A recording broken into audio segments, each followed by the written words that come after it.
देखिए मुझे लगता है विराट का कैरेक्टर है ना, वो छोटी चीजें नहीं सोचता। जो मुझे लगता है उसका फोकस एक गेम नहीं होगा, उसका फोकस होगा वर्ल्ड कप। नो डाउट के जितने भी कप्तान है, मुझे लगता है कि बाबर सब में यंगेस्ट है। वर्ल्ड कप है, प्रेशर होगा, अगर इस प्रेशर से वो निकलेगा और टीम को भी अच्छा लेके चलेगा, परफॉर्म करेगा, तो मुझे लगता है कि अगले 5 साल के लिए पाकिस्तान को किसी कैप्टन की जरूरत नहीं पड़ेगी।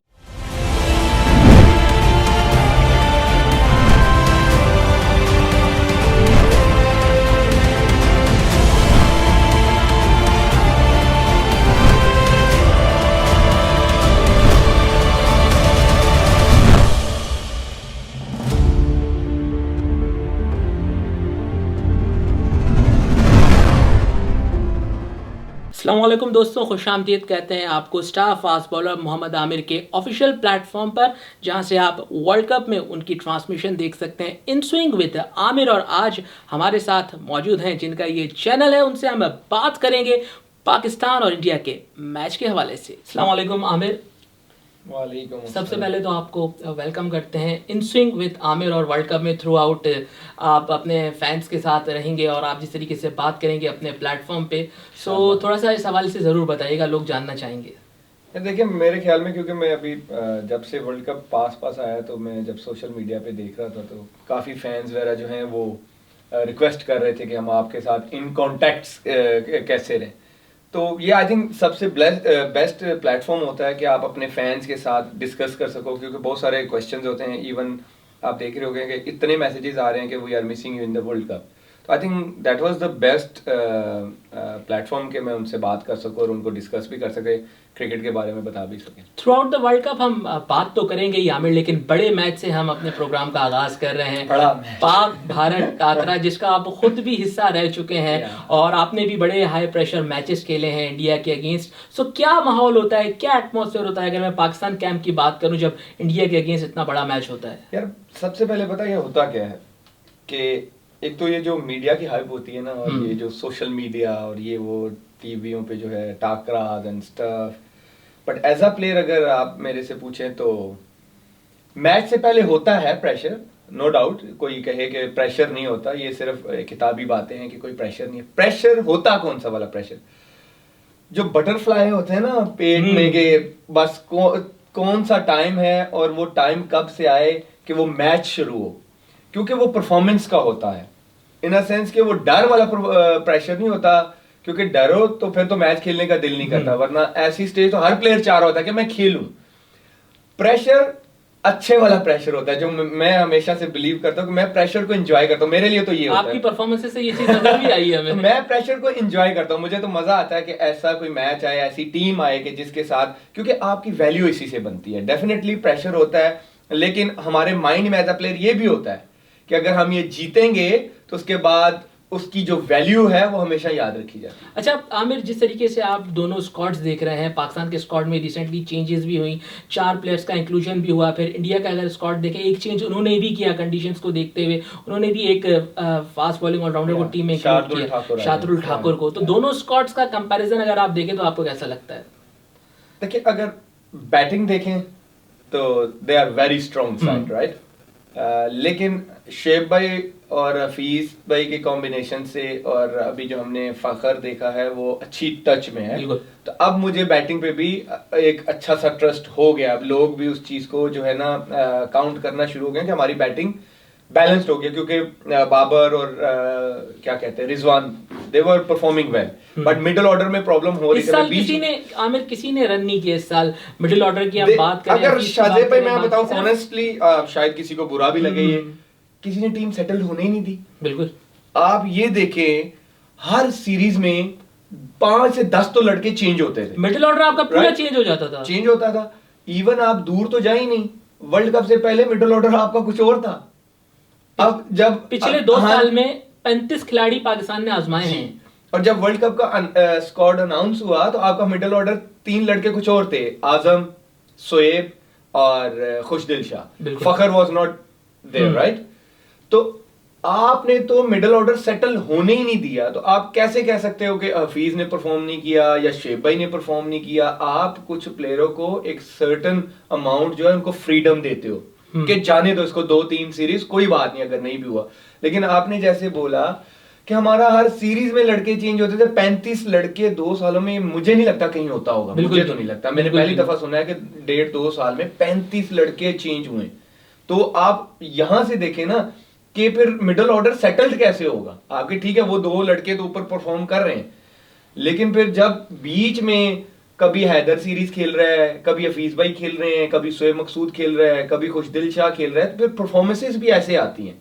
जब आप एक मिडिल ऑर्डर को लॉन्ग टर्म अगर उनको देते, आप उनको गो देते, तो आज आपका मिडिल ऑर्डर भी सेटल्ड होता। बिल्कुल बिल्कुल ऐसी बात है आमिर। अब इंडिया के अगेंस्ट मैच होने जा रहा है और जिस तरीके से हमने आपकी न्यू बॉल परफॉर्मेंस देखी है, तो करंट स्क्वाड में जो बॉलर्स हैं उनसे आपकी बात होती है, जरा कोई डिस्कशन होती है? क्योंकि पीएसएल वगैरह तो आपको शाहीन मेरे से पूछता रहता है, हारिस भी मेरे से पूछता रहता है। तो आपकी पिंडी के ही है? हारिस तो पिंडी बॉय है, और क्या कहते हैं, Haris is a good boy और वो सीखना भी चाहता है। और शाहीन से मेरी बहुत अच्छी है, और छोटे भाइयों की तरह वो पूछते रहते हैं, अगर उनको कभी भी हमारा मिलना जुलना हो तो वो पूछते हैं, उनको कोई प्रॉब्लम हो रही हो तो। लेकिन अगर आप बॉलिंग की बात करें तो आई थिंक शाहीन, हसन, ये दोनों 1.5 साल से अच्छा परफॉर्म कर रहे हैं, और T20 में स्पेशली वो आउट भी करते हैं, हर टूर्नामेंट में आउट करते हैं, PSL में आउट किए, फिर अभी नेशनल कप जो हो रहा था उसमें आउट किए। So they are in the good rhythm. But मसला ये आता है कि अब 2 फास्ट बॉलर है, बिल्कुल, क्योंकि हारिस वाज स्ट्रगलिंग। अब उसको मैनेजमेंट कॉन्फिडेंस तो उसको देना बनता है, क्योंकि मुझे जो लगता है हारिस का, अगर मैं बताऊं हारिस का प्रॉब्लम क्या आया, हारिस की स्ट्रेंथ कुछ और थी, जब वो टीम में आया उसको उसकी स्ट्रेंथ से हटा दिया। बिल्कुल ठीक, अब कोई इसको पॉजिटिव ले या नेगेटिव ले, ये जो पास्ट आपकी मैनेजमेंट थी ये उनका कसूर था। हारिस को हमने PSL में देखा, बिग बैश में देखा, उसकी स्ट्रेंथ थी मिडिल ओवर में आके तेज बॉलिंग करना, विकेट टू विकेट बॉलिंग करना। 2 ओवर 7 से वो 12 के दरमियान 2 ओवर करता था, लास्ट 2 ओवर्स वो करता था, 16 से 20 के बीच में उसके 2 ओवर। यहां पे आया, आप सब ने देखा, वो 2 सीरीज के बाद नया बॉल कर रहा था।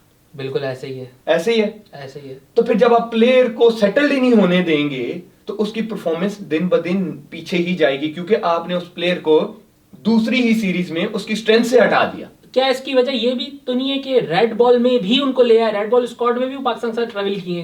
हालांकि मेक सेंस नहीं करता था। बिल्कुल, वो फर्स्ट क्लास तो भी नहीं खेलते। वो किन चक्रों में पड़ गया, इन चक्रों में। बिल्कुल ठीक है, मैं ये अब नया बॉल जो है, नया बॉल सर्कल में करना एक आर्ट है।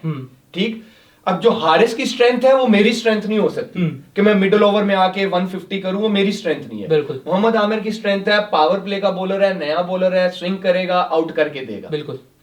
अब हारिस को स्ट्रेंथ से हटाओगे तो वो स्ट्रगल करेगा। तो ये उस टाइम उसको मैनेज सही तरीके से करना चाहिए था, उसकी स्ट्रेंथ से उसको नहीं हटाना चाहिए था। मुझे जो लगता है जो हारिस का जो अभी स्ट्रगलिंग फेज चल रहा था, अल्लाह करे वर्ल्ड कप में उसका हट जाए, वो रीजन मुझे ये नजर आया था। तो आप फास्ट बॉलर्स की बात कर रहे थे, तो शाहीन और हसन तो सेटल्ड है कि उनको एक कॉन्फिडेंस है, पीछे परफॉर्मेंस है, और मुझे लगता है कि हारिस के साथ ही जाना चाहिए। अगर यहां पे रिवर्स मिला तो Haris can be a very dangerous, तो हारिस होगा। हमारी फास्ट बॉलिंग मुझे डाउट नहीं है टू बी ऑनेस्ट। और अगर आप इमाद पे जाएं तो इमाद का सबसे बेस्ट रिकॉर्ड है दुबई। बिल्कुल ठीक, फिर शदाब का डेब्यू भी PSL का दुबई से ही हुआ था। अब बात यह है कि ऑन द डे कौन परफॉर्म करता है। बॉलिंग सारे कहते हैं वो भी अच्छा है, वो भी अच्छा है, वो भी अच्छा है, लेकिन T20 इसका आप ऑन द डे के बगैर नहीं प्रिडिक्ट कर सकते, क्योंकि जो मोमेंटम ऑन द डे लेता है वो मैच को ले जाता है, या वो चाहे बॉलर है चाहे बैट्समैन है, या एज अ टीम आप करते हैं, जो मोमेंटम पकड़ता है वो पूरे मैच को ले जाता है। अच्छा आमिर, अगर हम इंडिया का टॉप ऑर्डर देखें, टॉप ऑर्डर में आपको KL राहुल नजर आ रहे हैं, बड़ी जबरदस्त फॉर्म में है, IPL से रन करते हुए आ रहे हैं, यहाँ पे भी जिस तरीके से प्रैक्टिस मैचेस में बैटिंग की है। रोहित शर्मा ने IPL में ऑल्दो रन नहीं किए, लेकिन प्रैक्टिस मैच में जिस तरीके से वो ऑस्ट्रेलिया के अगेंस्ट खेले, फिर विराट कोहली स्ट्रगल कर रहे हैं लेकिन बहुत बड़ा कर सकते हैं। तो इनके अगेंस्ट पाकिस्तान को क्या नए बॉल के साथ 2 फास्ट बॉलर लगाने चाहिए, या जो वही स्ट्रेटेजी इमाद वसीम को हम लोग यूज करते हैं? देखिए, मुझे जो एज अ बॉलर मैं बिलीव करता हूं नाइट गेम में, क्योंकि T20 में एक आधा ओवर बॉल स्विंग होता है। बिल्कुल, तो शाहीन की स्ट्रेंथ है फुल लेंथ बॉलिंग, तो अगर मैं हूं तो मैं शाहीन के साथ जाऊं कि शाहीन को वो 1 ओवर आप फ्रीडम दो, क्योंकि वो 6 में से एक दो बॉल होंगी जो शर्मा को या के राहुल को पैड पे लग सकती है, यॉर्कर इन स्विंग बोल्ड कर सकता है, तो वो जो चीज है वो आई थिंक मिसिंग नहीं होनी चाहिए। पास्ट में हमने देखा है ढाका में नाइट मैच आपकी बॉल और जिस तरीके से रोहित शर्मा ने मिस की। देखिए आजकल की क्रिकेट ही ऐसी हो गई शाहजेब भाई, क्योंकि बॉल्स हैं उनकी क्वालिटी चेंज हो गई है। अब वो स्विंग 1 से 2 ओवर ही होते हैं, इससे ज्यादा नहीं होते, अनलेस कि आपको विकेट थोड़ा सपोर्टिंग मिल जाए। वरना अभी आप देख रहे हैं जो जिस तरह की विकेट है, आज भी स्टार्क भी कोशिश कर रहा था, उसकी शेप नहीं बन रही थी। तो वो एक आध ओवर होता है नाइट गेम में, आप शाहीन के साथ, मुझे लगता है कि शाहीन के साथ जाना चाहिए और बाकी इमाद उसके साथ स्टार्ट करे। इमाद का हमेशा से रिकॉर्ड अच्छा रहा, आपने प्रैक्टिस मैच में भी देखा है। तो इमाद और शाहीन मुझे लगता है कि अच्छा कॉम्बिनेशन होगा। अच्छा, इंडिया के अभी स्पिनर्स जो उसमें स्क्वाड में जडेजा तो उनके खेलेंगे ही खेलेंगे, साथ साथ वरुण चक्रवर्ती आपने आईपीएल में उनको देखा होगा, मिस्ट्री स्पिनर उनको कहा जा रहा है। फिर रविचंद्रन अश्विन का ऑप्शन भी उनके पास अवेलेबल है, राहुल चाहर का ऑप्शन भी उनके पास अवेलेबल है। तो सुनने में आ रहा है कि 3 स्पिनर्स के साथ वो पाकिस्तान के अगेंस्ट जाएंगे। तो क्या प्लान समझते हैं पाकिस्तान का हो सकता है इनके अगेंस्ट? मुझे लगता है कि वो तीन स्पिनर से मुझे लगता नहीं कि वो जाएंगे, क्योंकि जडेजा एज एन ऑलराउंडर खेल रहे हैं या ये हो एंड हार्दिक पांड्या भी बॉलिंग नहीं कर रहे। तो बात ये है कि देखें, अगर आप कंपैरिजन करें बॉलिंग का, फास्ट बॉलिंग में पाकिस्तान को एज है, क्योंकि बुमराह उनका वाहिद बॉलर है जो T20 का रेगुलर बॉलर है। ठीक, शामी इन आउट रहा है T20 में, रेगुलर वो इंडियन टीम का पार्ट नहीं रहा। बिल्कुल। भुवी जो है वो ही स्ट्रगलिंग। बिल्कुल। एक तो पहले उसको इंजरी प्रॉब्लम थी, फिर when he was playing IPL he was struggling big time, तो उसका कॉन्फिडेंस वैसे ही जो है वो नहीं है उस जगह पे। हाँ, स्पिन पे आ जाओ तो उनको अपर हैंड है उनके, जैसे आपने स्पिनर्स गिनवाए हैं वो तो खत्म ही नहीं हो रहे, और वो ऐसे हैं कि जो सारे आईपीएल में परफॉर्म करके आए, वो सारे गुड टच में। तो लेकिन हमारे लिए प्लस पॉइंट ये है, हमारे जो 3 बीच में खेलते हैं, फखर, हफीज भाई, Malik, they are very good against spinners. तो मैचअप अच्छा है, लेकिन जैसे मैंने आपको पहले बोला है T20 में आप प्रिडिक्ट नहीं कर सकते ऑन द डे अगर आप देखेंगे। लेकिन मुझे इस दफा, मैं सही बताऊं, मुझे 60-40 लग रहा है, ज्यादा डिफरेंस नहीं लग रहा। वो जो मैं 10% का मैं दे भी रहा हूं ना मार्जिन इंडिया को, वो इसलिए दे रहा हूं क्योंकि वो आईपीएल रिसेंटली यहाँ पे खेले और वो खेलते हुए आ रहे हैं, सही प्रैक्टिस में, प्रेशर गेम्स खेल के आ रहे हैं। अदरवाइज मुझे लगता है कि मैच इवन होगा। विराट कोहली के लिए कितना बड़ा गेम ये होगा, क्योंकि उन्होंने अनाउंसमेंट कर दी है कि इस वर्ल्ड कप के बाद वो कैप्टनसी नहीं करेंगे, और रिसेंटली अगर देखें तो उन्होंने स्ट्रगल भी बहुत ज्यादा किया। तो विराट कोहली के लिए पर्सनली ये गेम कितना बड़ा होगा? देखिए, मुझे लगता है विराट का कैरेक्टर है ना, वो छोटी चीजें नहीं सोचता।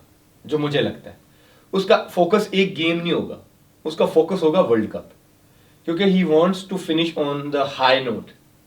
तो अब मुझे लगता है कि उसका जो फोकस है, कि उसने जो बात की है ना कि मैं पाकिस्तान टीम का जो मैच है मैं उसको दूसरे मैचों की तरह लेता हूं, उसका कहने का मतलब यह है कि मेरी बॉडी लैंग्वेज जिस तरह पाकिस्तान के मैच में होती है, इसी तरह दूसरे मैचेस में भी होती है।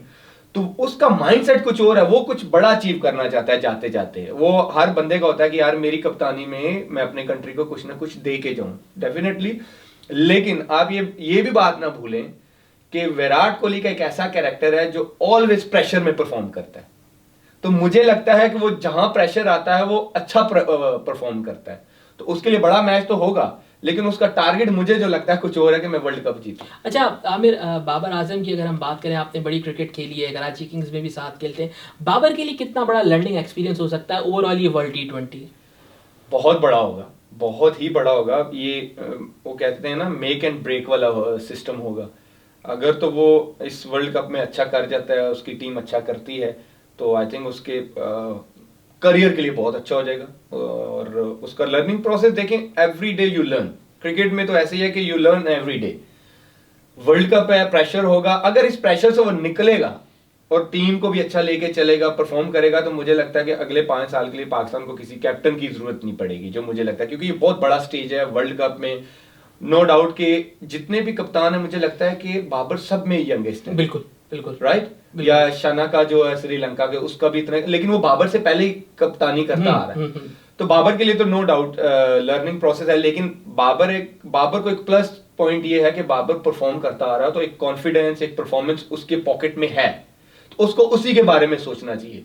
क्योंकि वी ऑल आर प्रोफेशनल। ये पाकिस्तान टीम में जितने प्लेयर्स आते हैं उनको अपने रोल का पता होता है कि मेरा अब शाहीन खेल रहा है, तो शाहीन को शाहीन के रोल का पता है। बिल्कुल। कप्तानी आप जितनी आसान बनाओगे आसान लगेगी, जितनी मुश्किल बनाओगे मुश्किल लगेगी। अगर प्लेयरों का जब मैच से पहले रोल डिफाइन होता है, कप्तान के लिए जॉब इजी हो जाती है। क्योंकि अब हसन को आप बार बार जाके हसन को नहीं बता सकते कि यार तुमने ये बॉल करना है तुमने, क्योंकि Hasan is experience enough. Shaheen पिछले 2 साल से पाकिस्तान का रेगुलर मेंबर है, शदाब, इमाद, अब इनको आप जाके तो नहीं बता सकते ना, इनको आप एक रोल डिफाइन कर दे तो इनको पता चल जाता, मैच के बाद यू कैन डिस्कस। तो आप कहने का मतलब यह कि आप जितना अपने लिए इजी रखोगे आपके लिए चीजें इजी हो जाएंगी। अच्छा आमिर, लास्ट में आपसे जरूर जानना चाहूंगा, आपके तरफ से बिग मैच प्लेयर्स कौन कौन से हो सकते हैं? दो बताइएगा इंडिया और पाकिस्तान से। अच्छा, एक बॉलर एक बैट्समैन बताते हैं ना ऐसे? हाँ बिल्कुल। कोहली, मैं तो जाऊंगा कोहली के साथ। बैट्समैन में, बॉलर्स में इवन है मुझे, या वरुण चक्रवर्ती हो सकता है या बुमराह हो सकता है। और पाकिस्तान की साइड से? पाकिस्तान की साइड से मुझे जो लगता है इवन है, शहीन या इमाद, ये 50-50 इन दोनों में से एक होगा। बैटर्स में जो मुझे जो लगता है फखर या शुएब भाई। इंशाल्लाह मैच के बाद भी फिर इंशाल्लाह आपसे बात करेंगे, और जो कुछ मैच में हुआ है उम्मीद करेंगे पाकिस्तान अच्छा करे, उस पर डिटेल एनालिसिस करेंगे मोहम्मद आमिर के साथ।